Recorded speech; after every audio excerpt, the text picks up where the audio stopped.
everyone and welcome to my first weekly reading wrap up of 2017. Now this weekly reading wrap up is more like first few days of 2017 wrap up because I didn't do any reading for most of December, and so these are all the books that I've actually read since the beginning of this year. I've got 3 books to talk to you about today. 2 are books from a series and the other one is a comic. The first book I want to talk to you about today is Big Mushy Happy Lump, which is number 2 in the Scribbles collection by Andersen. I read the first collection last year, absolutely loved it, and it's one of my more popular reviews on here, and I will be doing a separate review for this book as I received it from the publisher via NetGalley in return for a nice review. I gave this book 5 stars. It was even better than the last one, which I'd kind of stumped myself with, as I believe that I gave that 5 stars too. But this is basically a sort of very scribbly, hence the name, a very scribbly comic book with a series of panels that are really applicable to real life.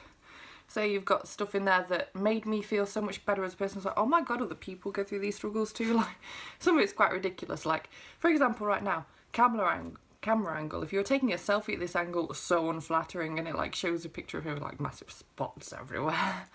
The drawing with massive spots everywhere, but then when she holds it more like that, it like has a picture of like a goddess, someone who looks like perfect, and just little things like that really made me laugh. It really is really self-assuring. It focuses on anxiety issues, it focuses on just what it's like to be a young woman in this day and age, and it's such an important book. I feel like I need to buy this for any and every female that I know and just be like, read this, and they will know that it is okay to feel the way that they do in certain social situations, or that you aren't alone in feeling like sometimes it can be awkward to be in other situations. And I just thought this was fantastic. So yeah, 5 stars, highly recommend. The next book I want to talk to you about is the Austere Academy, which is the 5th book in a series of unfortunate events by Lemony, Snicket, or Daniel Handler.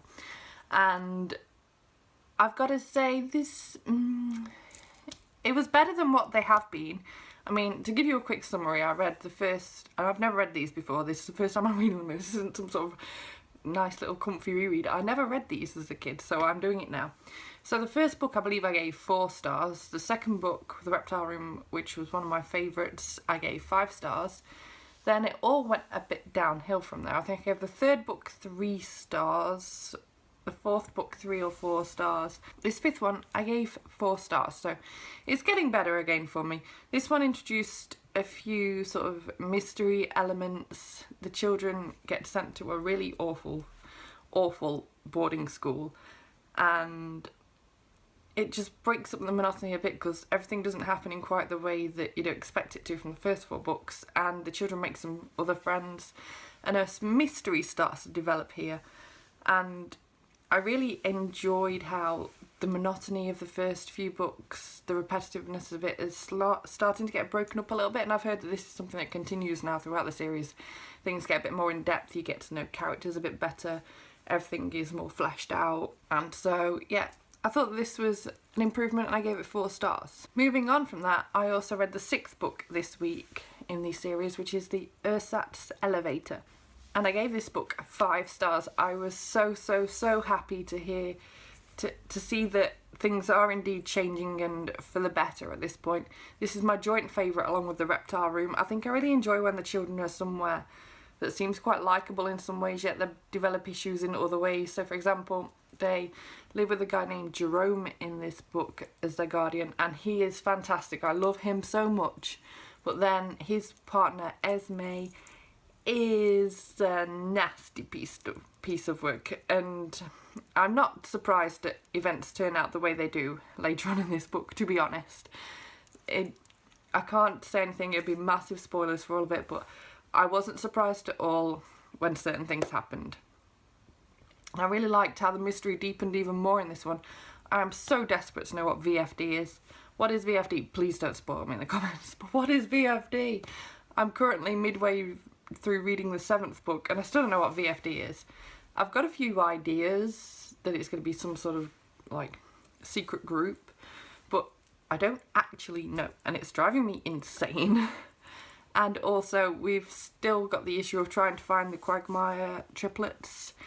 They are still currently missing, and this is just such an exciting time in the 6th book. I really thought this one was particularly comical with the whole pinstripes are in, this is in, light is out. It really amused me, and I really would have loved to have lived in that penthouse. That penthouse just sounds fantastic. So yeah, that is all that I read this week, or rather in the last 3.5 days. I think I'm doing okay.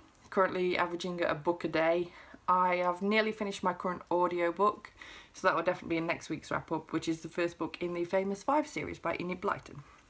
I'm also a couple of chapters away from finishing the 7th book in the series of Unfortunate Events, so again that would definitely be in next week's wrap up, because I'm about to go and finish reading that at the moment I finish filming this video. Just to show you quickly my colouring for the last few weeks. You haven't seen an update on this because I've not been filming any wrap-ups, so I've made really good progress, I feel, with this Roald Dahl Marvellous Colouring Adventure, the first page.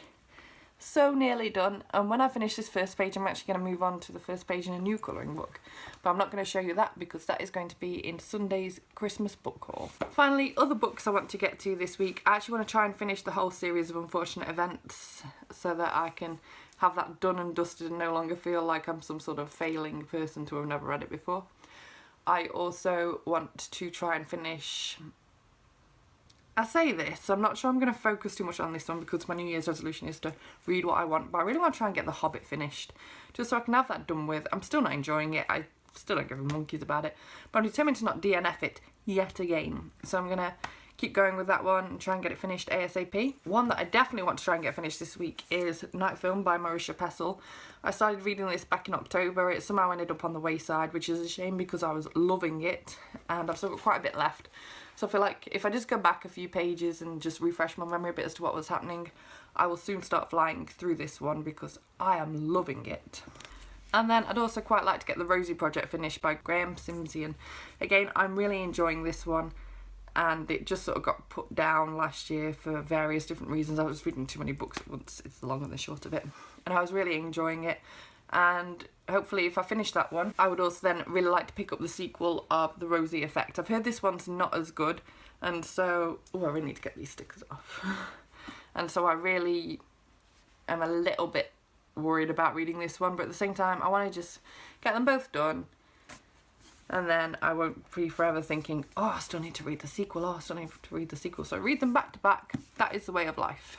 Thank you so much for watching this video. Please let me know what you've been reading recently, if you've read any of the books that I am reading or am planning to read soon and you want to discuss them with me. Again, drop me a comment down below. If you like this video, please give it a thumbs up. Subscribe if you want to see more book reviews and other bookish content from me, and I will see you on Friday with my top 10 reads of 2016. Bye bye!